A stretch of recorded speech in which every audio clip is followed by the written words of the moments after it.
Yes. Okay. So what I told you was to revise the friction chapter, friction video actually. শুনতে পাচ্ছিস? শুনতে পাচ্ছিস?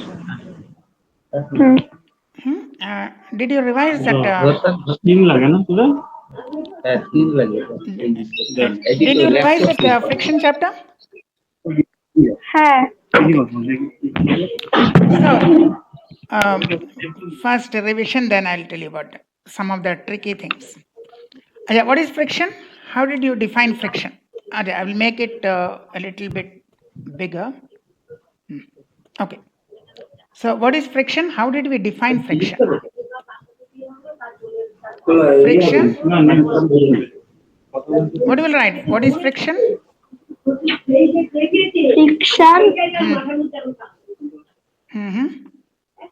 is a What kind of force? Contact or non-contact? contact. So friction is a contact force. And what does it do? What is the work of friction? What does it do? What will the force do? The force do. What does the force? What is the work of the friction? Friction is a force, contact force. What is the work of that force? Like for gravity, the work is to pull everything down. The gravity will pull everything downwards. So what will friction do? What is the work of friction? The work of friction is to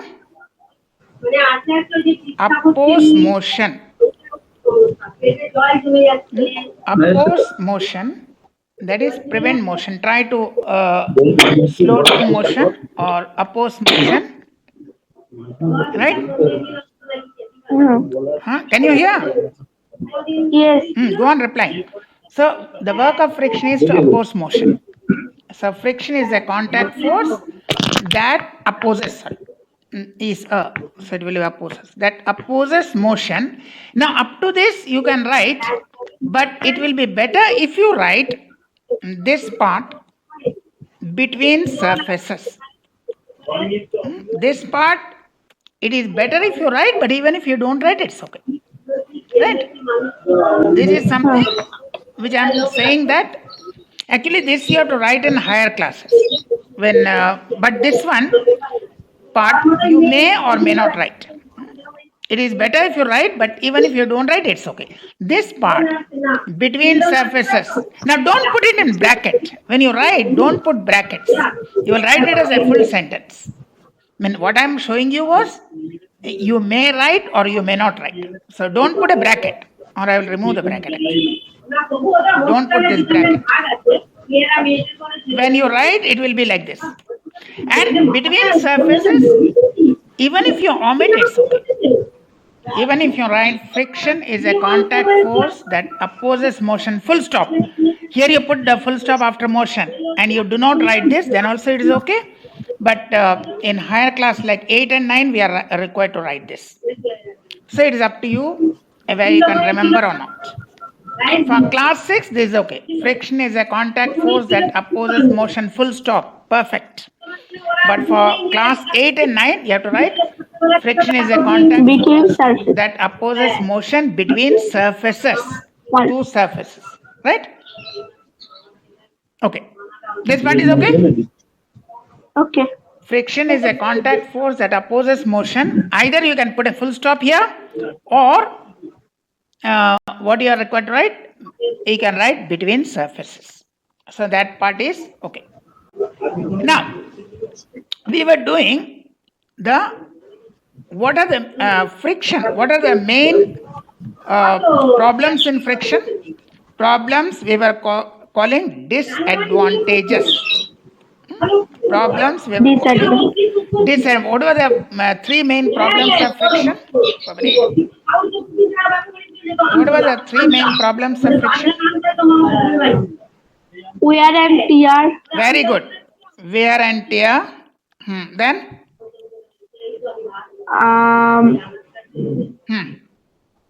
Yeah, say?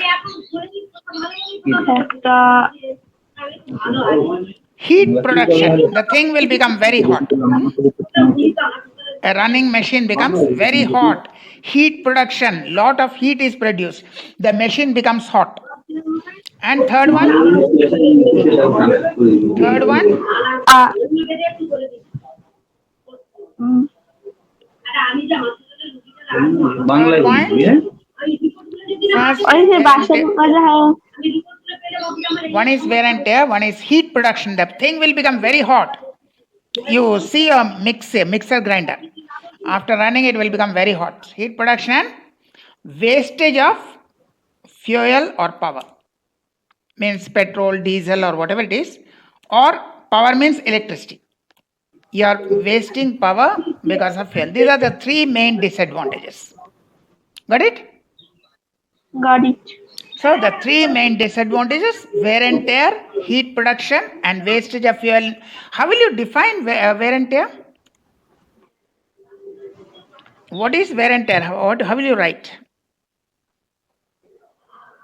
wear and tear is a friction No, wear and tear is not friction. Friction causes wear and tear. Like force causes movement. Force is not movement. Force produces movement. Friction causes wear and tear. What is wear and tear? Wear and tear means surfaces get damaged. Damaged. After some time, the surfaces will get damaged. I showed you the tire. I showed you the shoe. The shoe bottom is getting damaged. The surfaces get damaged by rubbing. Due to repeated rubbing, it's not for one day. You are using a shoe for 6 months, 1 year, 2 years. Repeated rubbing again and again every day.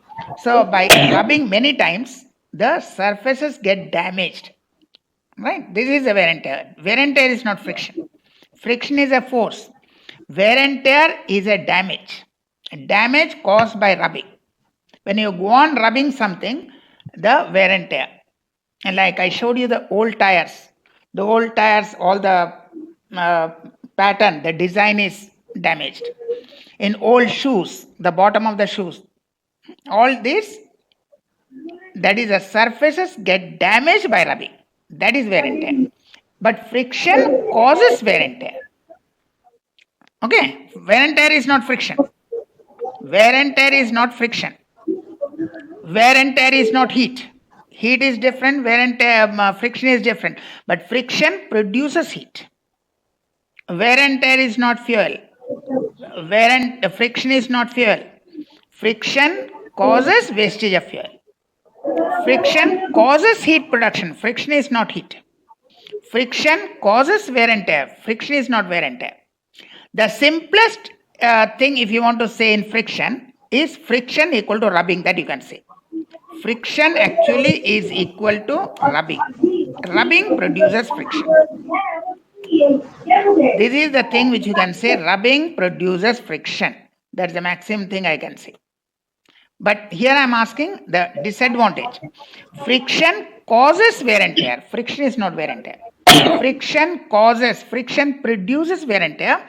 That means the surfaces get damaged. I showed you the picture of old tires and new tires, old shoes and new shoes. Heat production, the thing will become very hot. A running machines get hot. Any machine. It could be a fan or it could be a mixer grinder or any machine. Machines become hot. And wastage of fuel and power, that means you need more petrol, more diesel or more electricity. So that is okay, this much. okay Next is, we are doing types of friction. You remember or you forgot? forgot Types of friction. One is, we told you about static friction.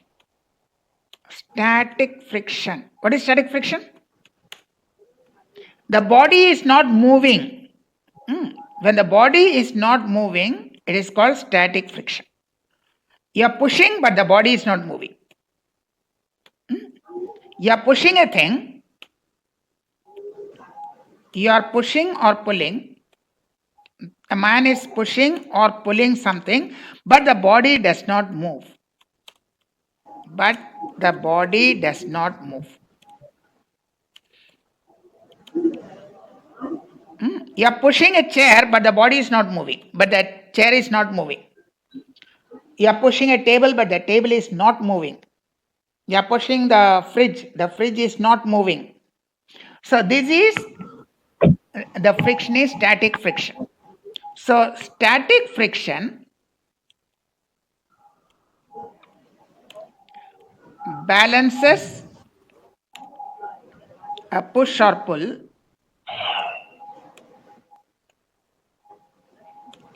and keeps the body at rest. Means the body will not move. It balances means equal and opposite. Balancing means equal and opposite. Static friction balances the push or pull, a push or pull, and I'll write the and keeps the body at rest. So the body does not move, the body remains at rest. So even if you are pushing or pulling a body at rest, but the body does not move, static friction balances the push or pull and keeps and the body remains at rest. It keeps the body at rest. Right? Okay. You are pushing, but it is not moving. You are pushing something or you are pulling something, but the thing is not moving. You try to push a big table with one finger. One finger you have to push a heavy table. Will it move? Yes or no? No. That is static friction. Means your push is balanced by the friction. Your push is equal to friction. Your push is say 5 newtons. The equal and opposite friction is also 5 newtons. So both will balance. So the static friction and the force of push and pull are equal. Right? Static friction is a force which balances the push or pull and keeps the body at rest. Then we have, so it is always the body at rest. The body is not moving. Only when the body is not moving, we call it static friction. When the body is moving,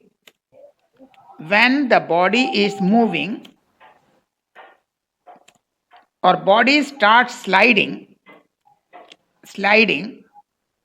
then it is contact friction. Then the not contact friction, sliding friction.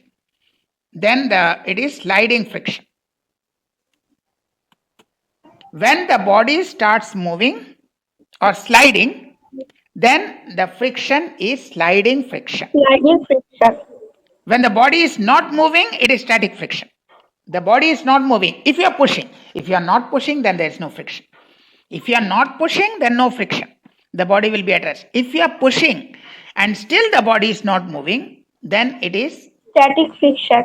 And if the body starts moving, if the body starts sliding, then the friction is sliding friction. Sliding. So in sliding friction, what will happen? If your push is say 100 newtons and the sliding friction is say 20 newtons, then actually the body is moving due to 80 newtons. 100 minus 20, acting on opposite direction. 100 newtons and 20 newtons in opposite direction. So you will subtract. So the body moves due to force equal to 80 newtons, not 100 newtons. 100 minus 20. Why minus? Because they are acting in opposite direction. 100 newtons you are pushing, friction is always in opposite direction. So opposite direction means subtract. So 100 minus 20, that is the body is actually moving due to 80 newtons. You are pushing with 100 newtons, but the body is moving with 80 newtons. Not with 80 newtons, due to the force of. So the actual force which is moving the body is 80 newtons. So the your push is your push equal to 100 newtons and force moving the body is 80 newtons. So this is the 20 newtons wastage to overcome the friction. So 20 newton force wasted in overcoming the friction, the sliding friction.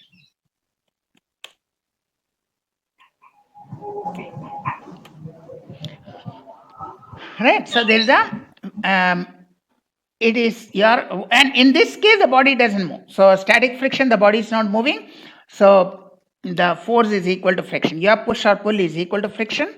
Here your push or pull is more, friction is less.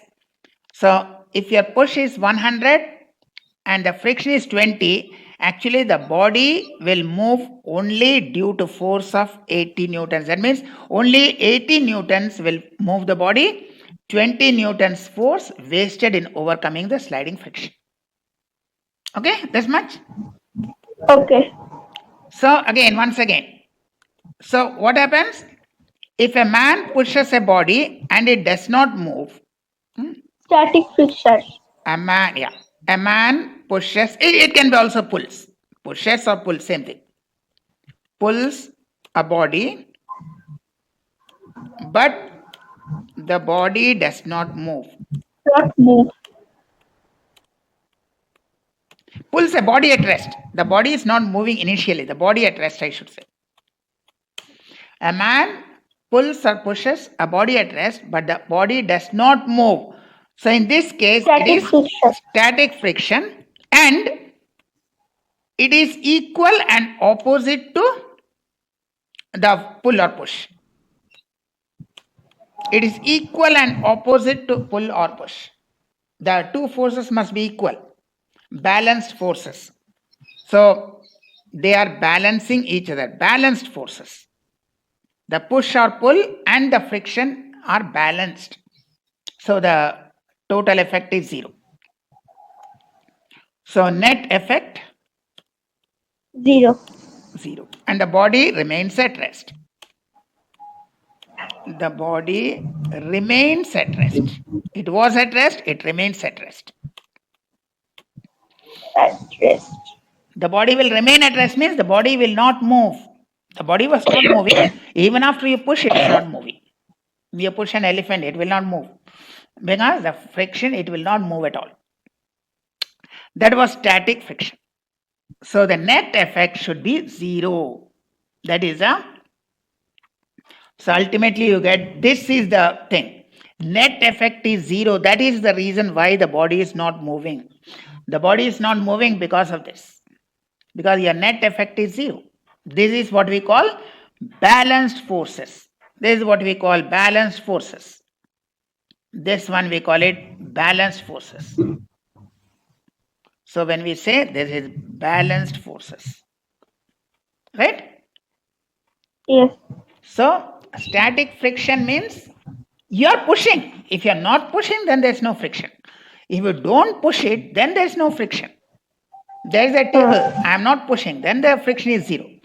Only when you are pushing and still the body is not moving, I am pushing but the body is not moving, then it is static friction, and static friction is equal to push or pull. That is applied force.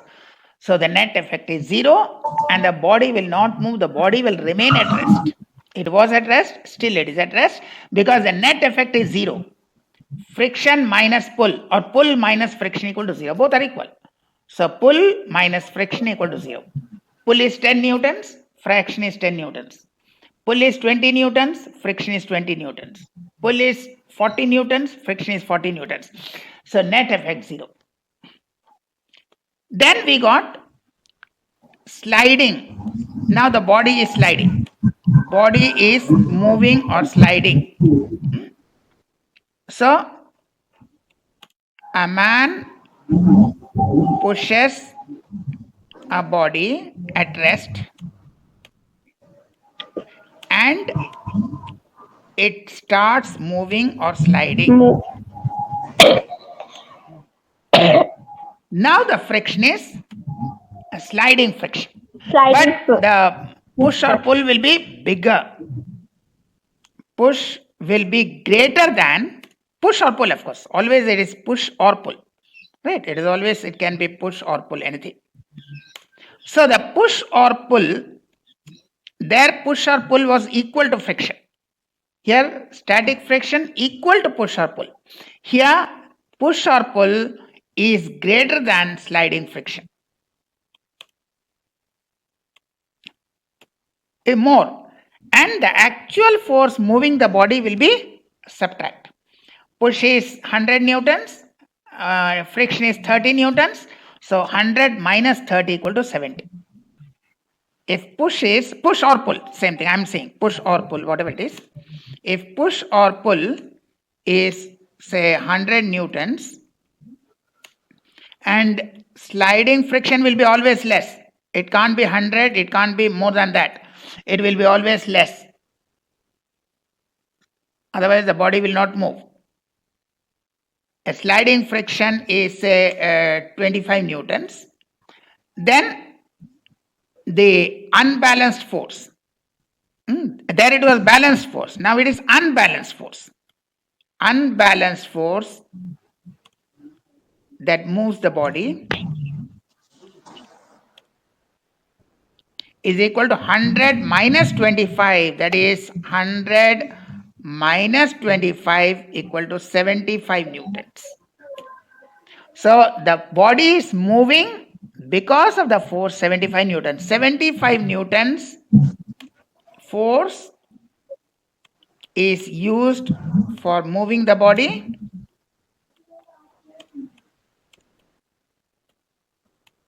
And 25 Newton force is for overcoming the friction. This force is for overcoming the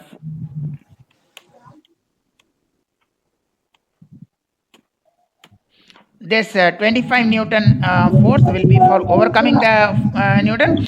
So only 75 Newton force is actually moving the body, but you are pushing with 100 newtons.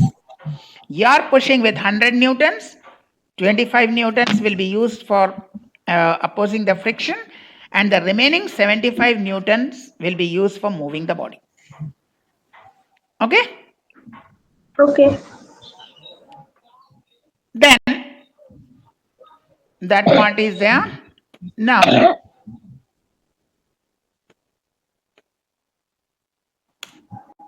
so this is the slide. Then lastly we got rolling friction. When you get rolling friction?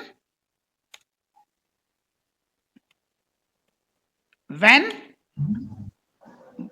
balls or wheels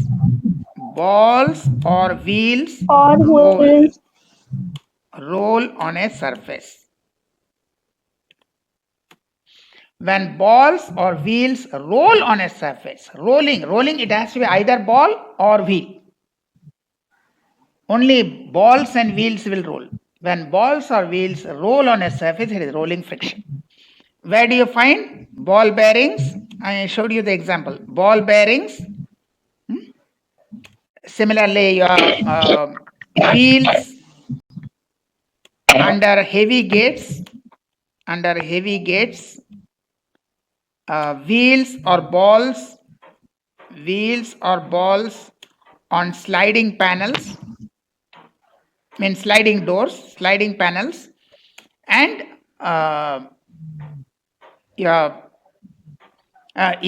wheels under suitcase, wheels under trolley bags, trolley suitcases, trolley bags or trolley suitcases. So these are the places where you find this rolling friction. We are using because rolling friction is the smallest friction. Rolling friction is the smallest.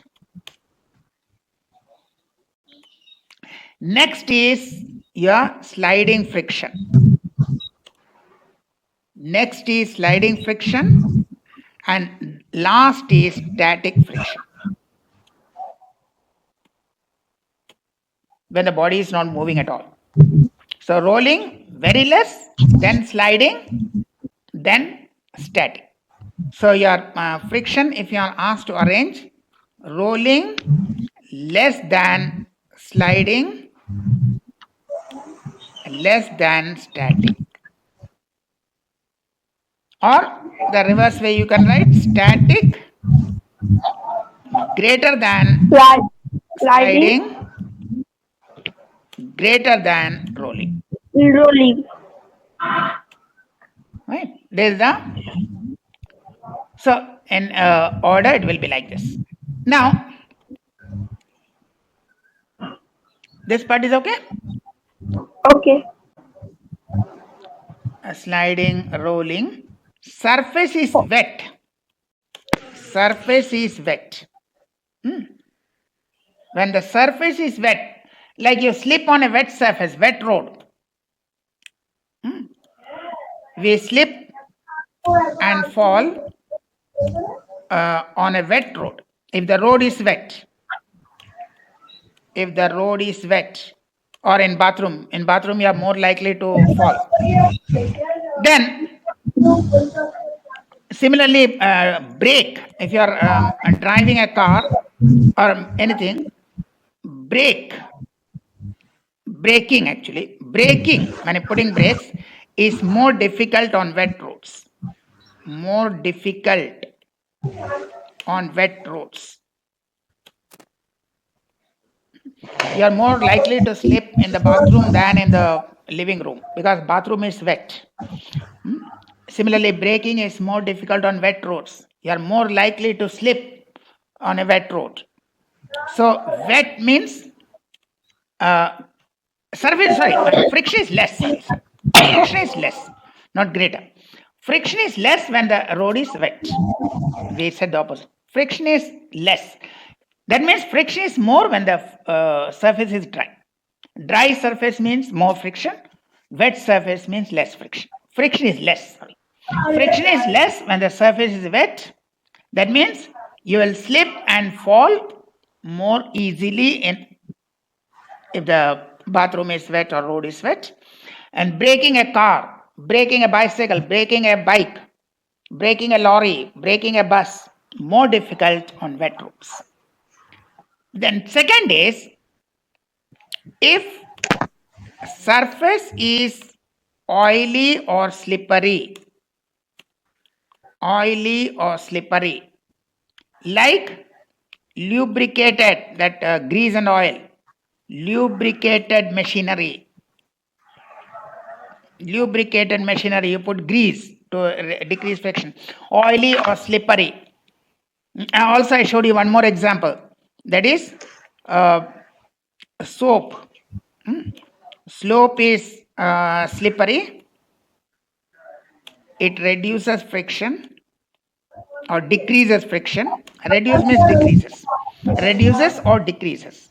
Reduces friction, and it becomes easier to slide a bangle onto the wrist. So when you are wearing bangles, you put soap, that is the thing. It becomes slippery, decreases friction, so it is easier to slide the bangle over your hand to your wrist. So first is, if the surface is wet, that is the first thing, when the surface is wet. Second thing, if it is oily or slippery, that's why we are using. So one is surface is wet. Second, if it is oily or slippery, the second part. Then the third part will be, if it is a rolling friction. Second part, if it is rolling friction.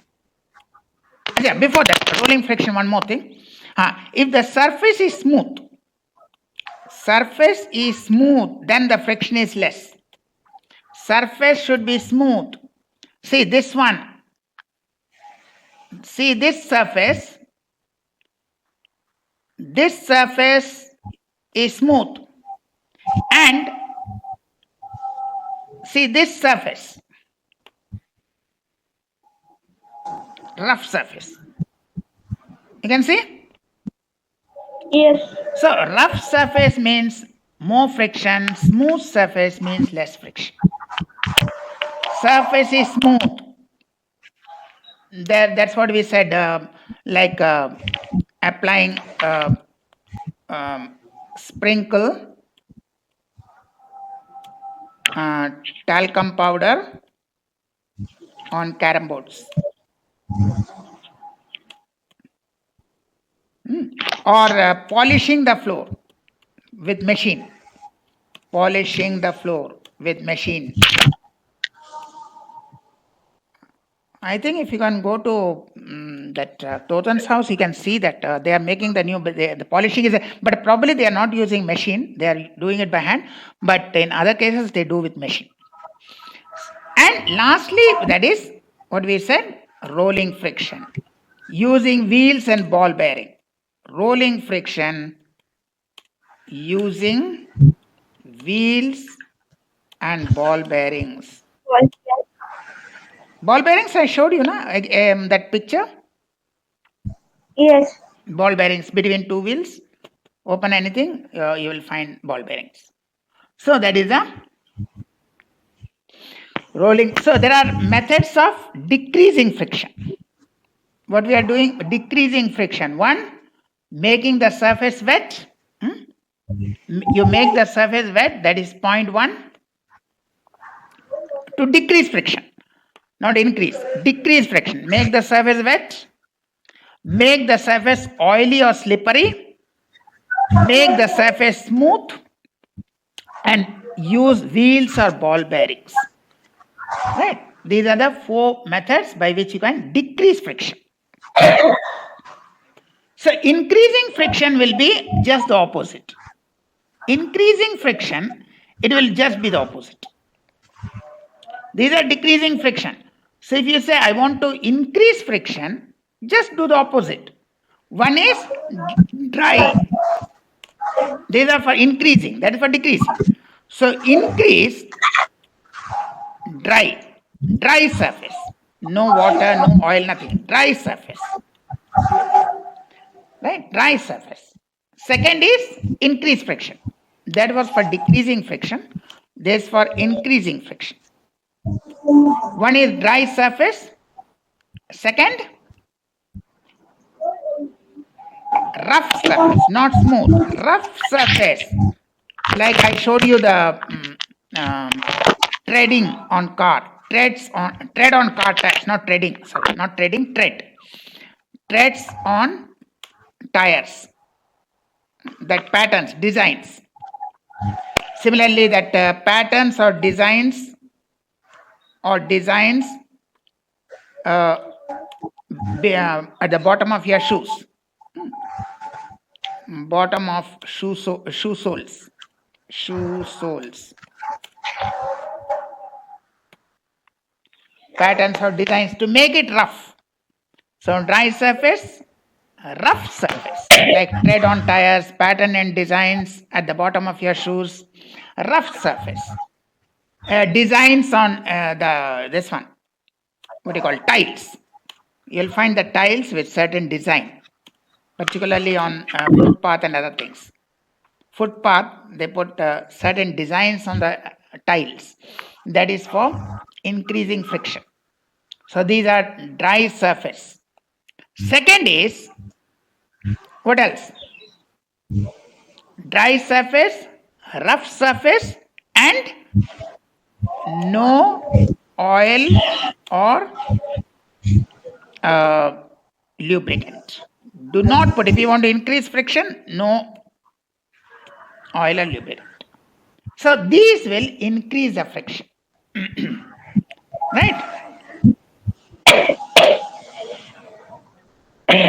Okay. Okay. So low friction versus high friction. If we compare, low friction means wet surface. wet surface. And high friction means dry surface. Similarly, second point, wet surface means oily or slippery. Oily as like soap or oil. Oil or grease also, that is a lubricant. Oil or slippery surface. And this means rubbing, not slippery, means harsh rub. So here for low friction you will put lubrication. Lubricate, that means oil and grease. Lubricating. And here no lubricant. And lastly, one more thing. Here, that should have been before that one. This second point it should have been. Yeah, for low friction you need a smooth surface. And for high friction you need a rough surface.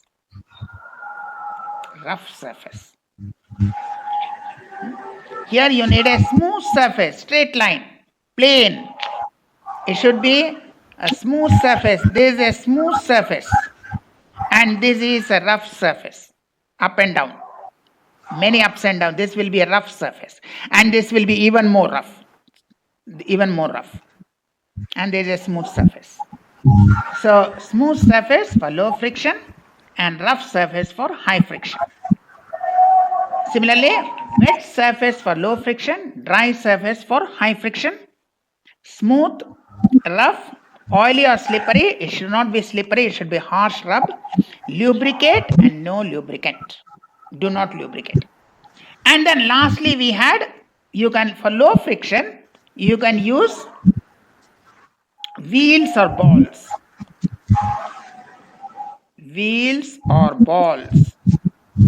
And here you use flat,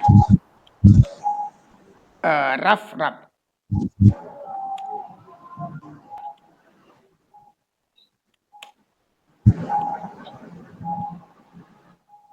It should be flat and rough, up and down. And here it should be wheels or balls. So there is a low friction versus high friction. How do you make it? And in practice, what we did for low friction, there is a theory, but in practice, what we did for low friction, we sprinkle powder, that is talcum powder actually, powder on carom boards.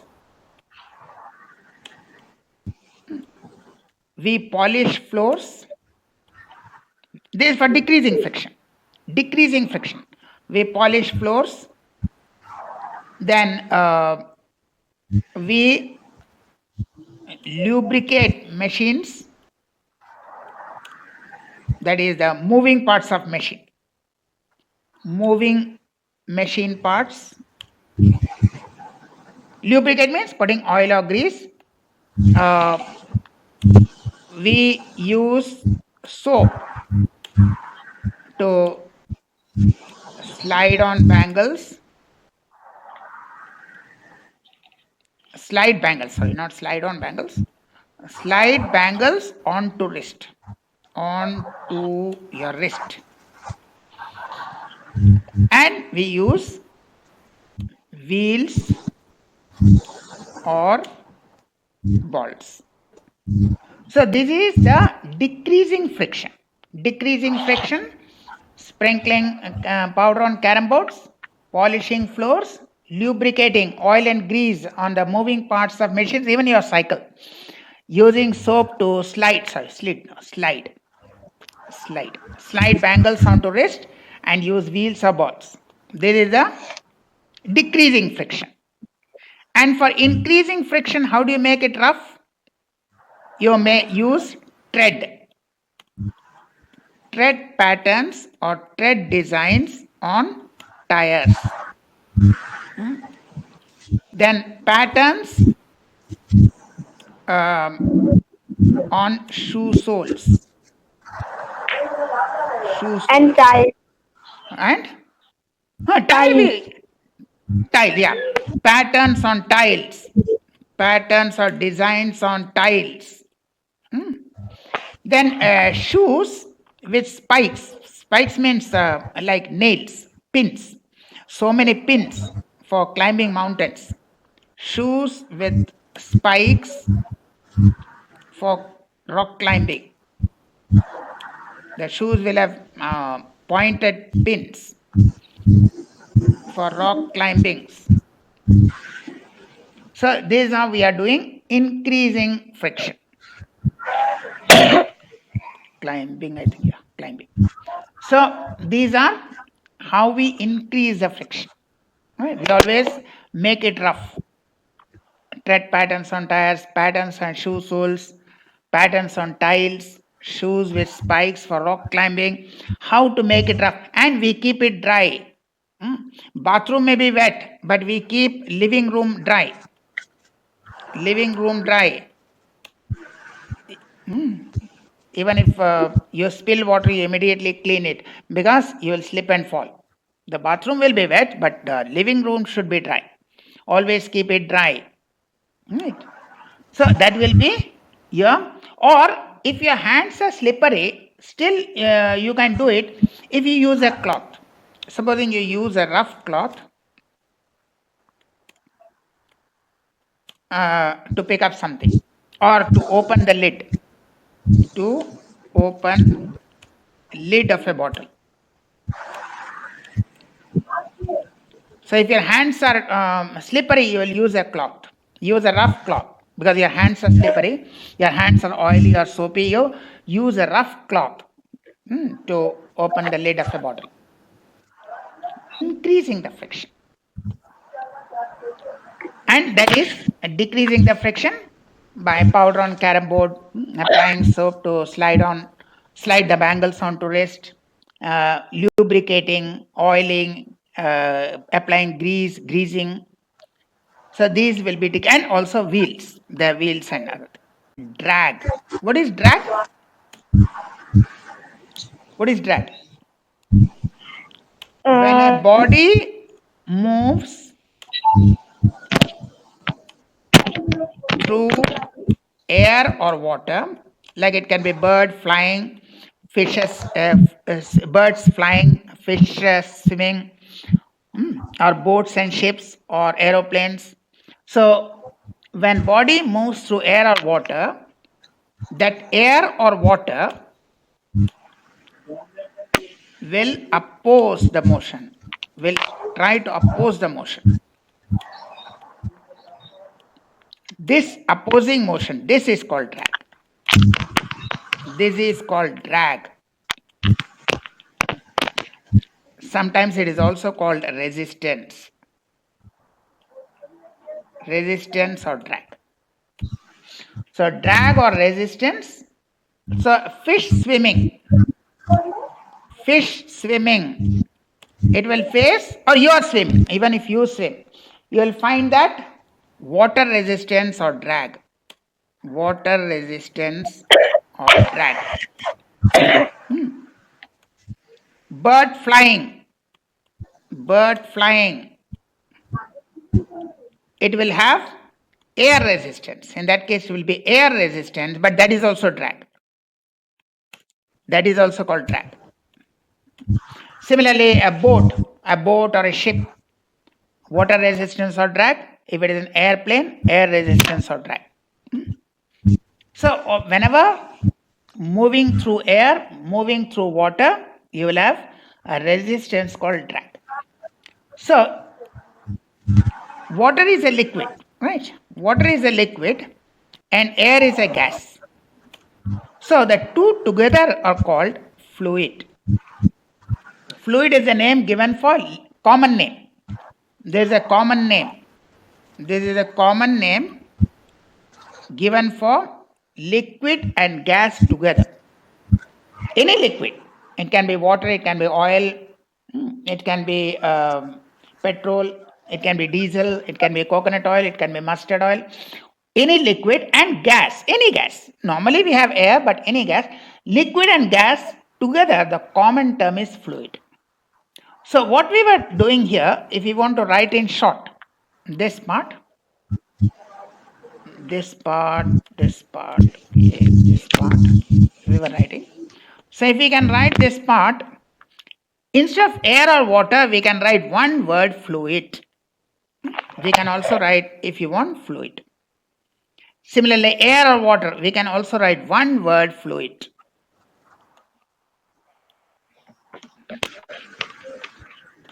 So if you want to make it short, instead of air, comma water, air by water, we can also write fluid.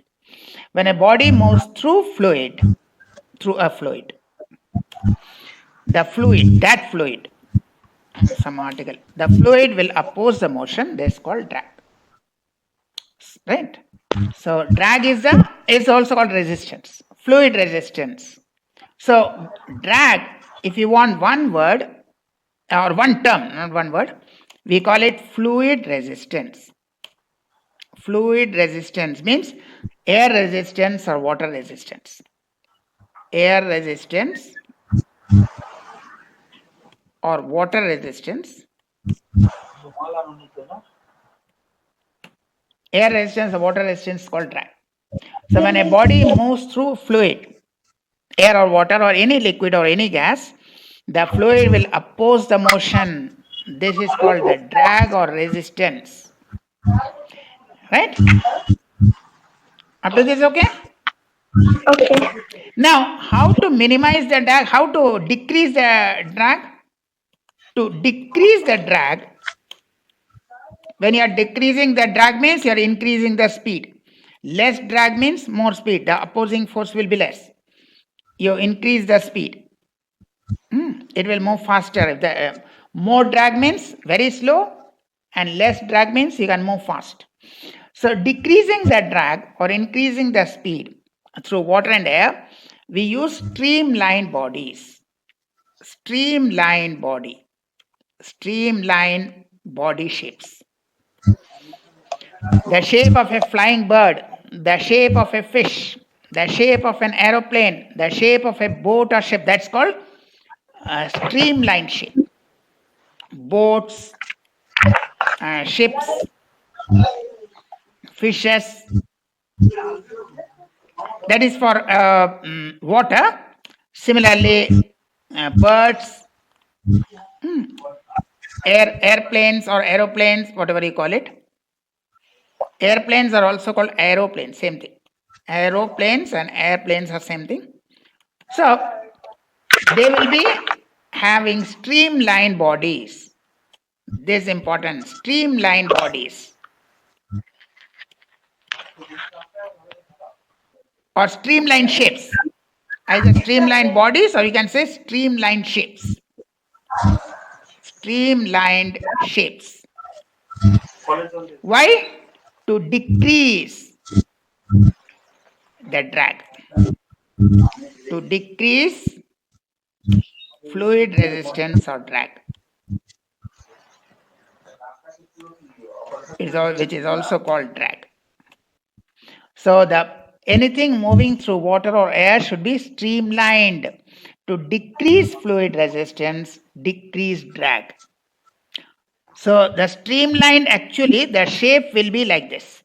If you want a shape, it will be like this. The shape will be like this. Somewhat like this. See, this is a streamlined shape. This is what we mean by streamlined shape. So a fish or a bird, it will not be exactly this shape, but it will try to be something like this. Every fish will not be exactly this shape. But if you remove it, more or less, aeroplanes will try to be more or less this shape. Aeroplane will also be, they will try to make it something like this. Fish will be more or less this shape, not exactly. Different fish will have different shapes. Shark will have a different shape. Rohu match will be a different shapes, Katla match will be different shapes, Koi match will be different shape, but they will try to have something of a streamlined shape. Similarly, a bird and a fish, they don't have the same shape, but more or less they try to be streamlined shape. So streamlined shape is for What is the use of streamline shape? Streamline shape is to reduce fluid resistance or drag. To reduce the fluid resistance, to decrease the drag. To decrease the drag, you have streamline shape. Drag means fluid resistance. So to decrease fluid resistance, you have streamline shape. Okay? Okay. Okay. So I'll send you this one. I'll send it and watch the videos every time. Okay.